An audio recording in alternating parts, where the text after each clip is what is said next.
So in this Wealthsimple tutorial video, I'll be showing you guys how to open a high interest checking account on Wealthsimple. So once Wealthsimple is opened up, I want you to go ahead here when you're on the main screen, just scroll down to where it says add an account right here.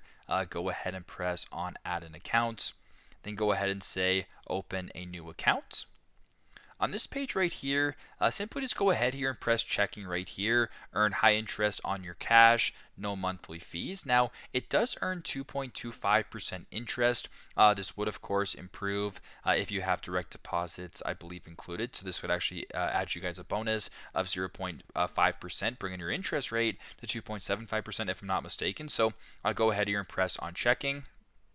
Once you're on this page right here, you can go ahead and open this up for yourself or for you and someone else. You can follow the steps this way to finalize and open your new high interest checking account. So very simple, very straightforward. This is how to open a high interest checking account on Wealthsimple. Thanks again for watching, and I hope this video helps.